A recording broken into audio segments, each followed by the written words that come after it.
Someone make it make sense. Probably a couple.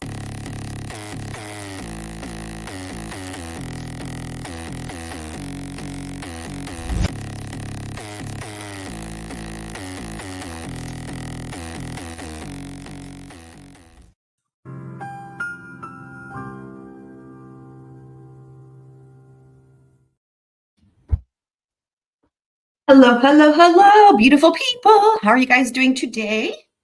Hope you had a lovely day / night / morning, wherever you are. Shout out to Black Widow. Nightbot hath not forsaken thee. It's only when the live stream has started can Nightbot do the things that Nightbot does.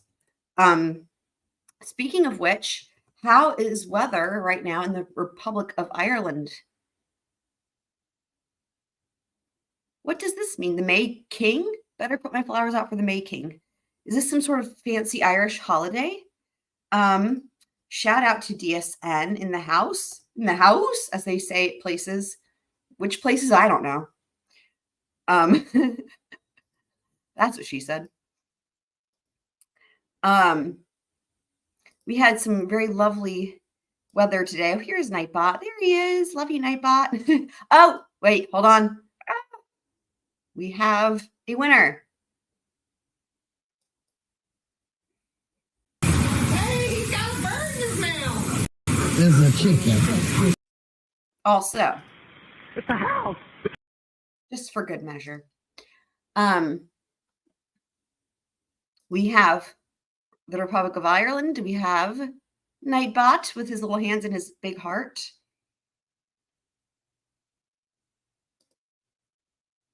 Yanity. What are you referring to here, DSN? Oh, I have not heard of this. What if somebody steps on them?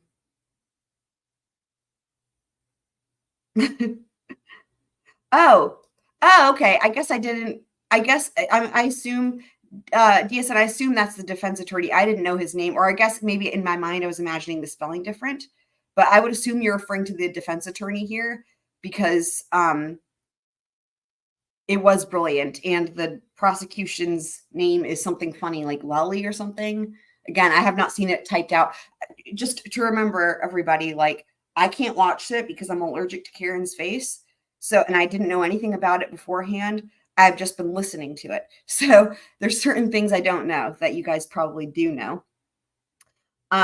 So like the spellings, but I know that they're calling the prosecution, sounds like his name is Lely, maybe.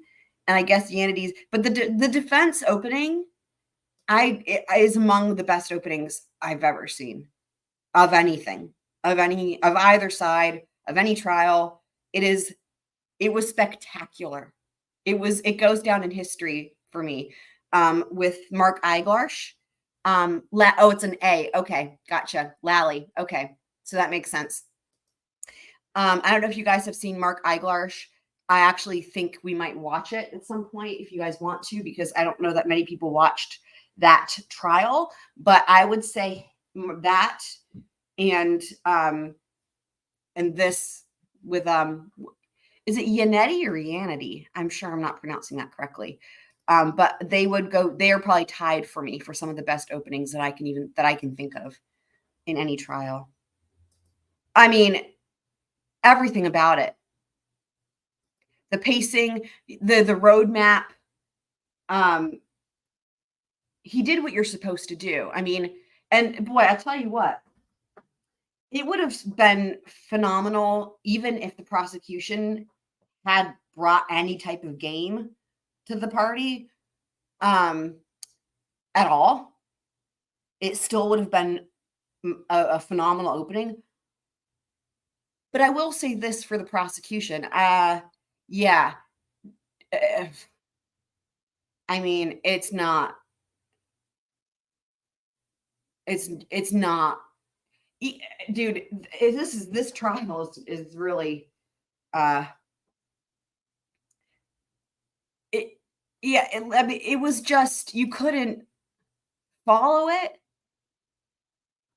Besides being underwhelming, there was no roadmap. There was no And even when he's doing his direct examinations, everything is so tedious.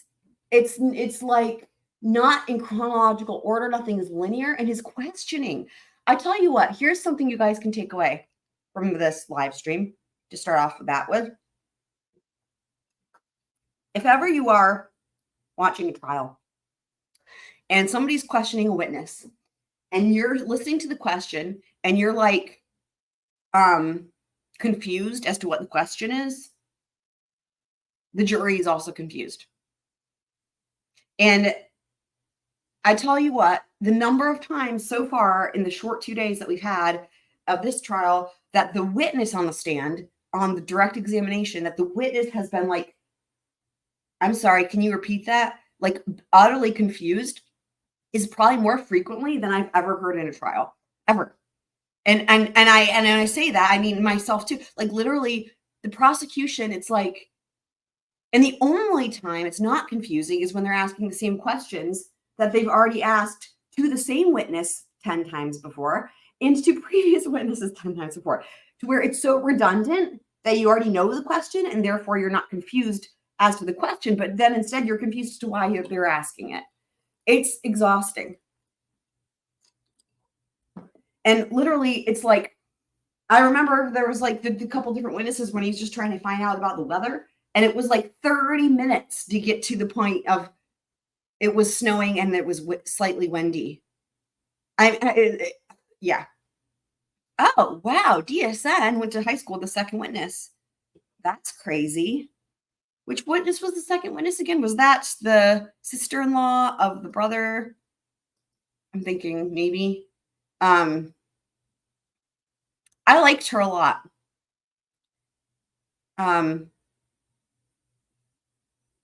Yeah, I liked her a lot. So the trial is really, it's going to be really interesting. I can't wait for them to get that trooper, what's his face, on the stand. That's going to be the best part. I mean, it's the type of thing where it's like you hear the defense is opening and like, you're like, it's over. It's over for the process. There's nothing they can do. Like that was my thought. Yeah, Erin O'Keefe. That's who I was thinking of. I just couldn't remember her name. Cool. Were you guys friends?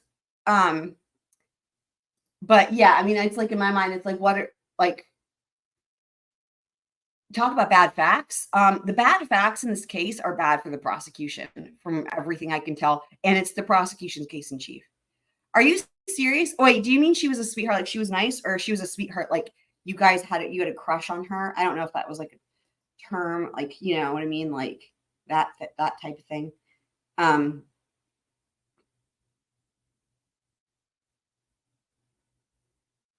No, I think there's only one F. Blackwater, did you see the defense opening statements for the Karen Reed? Oh, she was nice and not your crush. Thank you for just so the world knows. Erin O'Keefe was not DSN's crush, but she was nice. Excellent. Excellent. But yeah, are you following that DSN or sorry, Blackwater? We know DSN because DSN is in New Hampshire, right? If memory serves, somewhere in that. I've never been out there. I mean, I've driven through it. Well, not me. I was a kid, but like my parents drove through it. Like I've driven. We used to drive from North Carolina to upstate New York when I was a kid. So we went through that area, but I've never like hung out in that New England, Boston-y area. Yeah, I understand that you don't want to follow it. That's why I'm like, the way that I'm watching it, or I'm not watching it, I'm listening to it. There's no exposure to anything that's toxic because that's why I didn't want to follow it. Like I was actually talking to Wifey about this. I don't know where Wifey is, but will probably be here soon. That like, if you're not in chats or if you're not on social media, there isn't anything toxic. You know what I mean? Well, actually, Rabbit is reconsidering after we've talked. Because and me, myself as well, right? I was avoiding it. I was avoiding it until I heard the defense's opening statements. And that's when I was like, okay, we've got a trial. But the thing that I was avoiding was, as I said, I can't look at her face, right? And I can't stand the toxicity and the polarizing, the divisiveness. But if you stay out of the chats, and you know, I don't use social media, so I'm not, you know, if you're just watching the trial, and if you're me and you're allergic to her face and you're just listening to the trial, there isn't anything, there's no issue. It's actually a really great trial. And what I was telling like wifey too is like, there's a lot of interesting elements, like the fact that the judge has decided for this trial that there's no legal objections. Like usually, you know how they say no speaking objections, but everyone still does it. And they're like legal objections only. Like in this trial, objection only. It's wild. So like there's no objection hearsay or objection outside the scope or objection speculation or objection argumentative. All it is objection. And then the judge rules on it, overruled or sustained. It's sick. It's really interesting. I think it's actually really smart for the jury. And like, you know, the building is really historic. There's a lot. Yeah, absolutely. It's not, that's 100%. That's exactly right, DSN. It's cerebral. It's law enforcement on trial. That is so accurate. It's law enforcement on trial. It really is. It really is. It's law enforcement on trial. And you know what? I can always get behind that. It's the same, you know, I was already, you know, following, you know, Delphi and stuff long time ago, but I tell you what, like this honestly makes Delphi look like child's play. If the defense can back up what they're saying. And I don't think they would. They're already doing that thing that's smart to do, which is this, that you make promises in your opening statements and then you deliver. Because when you come out swinging, and I agree, outmatched, yes, when you come out swinging, making these bold statements that the jury's going to remember, you have to deliver or you're not, or you're fucked. So, but so far they've delivered. Like, even right from the get-go with these first preliminary witnesses of like the first responders, it's a disaster. Dude, in my mind, I'm like, how is this even, how did they bring this case? I don't understand how they brought this case. I mean, I don't know anything about the fancy pants, powerful family, but boy, I'll tell you what, I was watching a little bit of it or listening to a little bit of it today, and all I can think about, man, is Murdaugh. Like the fact that this is happening, Murdaugh. This is like Murdaugh, but Boston. That's what this is. That's literally what this is. And when I think about that, then that also is like a reason to really be interested, because what you're seeing is, I'm sure DSN can remind me of the Fancy Pants family name. I'm calling it Fancy Pants. It's the family that is all the privilege. You know, Arnold isn't something, but it's the same thing. It's like their power, it's not wealth in this case, but power has influenced this entire thing. And you can tell, like, there was that one witness today. I know this is not supposed to be about this, but there was that one. Let me play my my thingy here. Hold on. There was that one witness today, the full first responder, you know, from the fire department or whatever. And like, it sounded like they were trying to impeach him that he changed his statement about, you know, the jacket, or that they're trying to impeach him that he changed, thank you, Albert, his statement about what Karen Reed had said. But you know what? I don't think that was their goal. Sometimes I'm like, man, I should be breaking stuff down. Like, I don't think that was their goal. I think their goal was essentially to impeach Trooper what's his face, Trooper Fuckhead, because essentially this dude was highly credible. I mean, the way that I saw it, again, without any background information, I'm looking at it as it's coming up in trial, and the way that it presented to me is that what they were trying to point out is that this dude is actually legit. He's great. He shows up early for work, but that his story only changed when he was talking to Officer Fuckhead. And I think this entire thing is like, they're going to use these witnesses, as they should, these credible witnesses that the prosecution brings in. They're going to use them to show that everyone's been fucking influenced by this particular Trooper Fuckhead, and that this, because of this family, you know, from, again, this is just what I'm gleaning from it without having any prior details. That's what it looks like to me. And so it's actually really got my attention. Like, I think this is really, I mean, as I'm looking at it, I'm like, I don't understand how anyone could think anything other than this is like,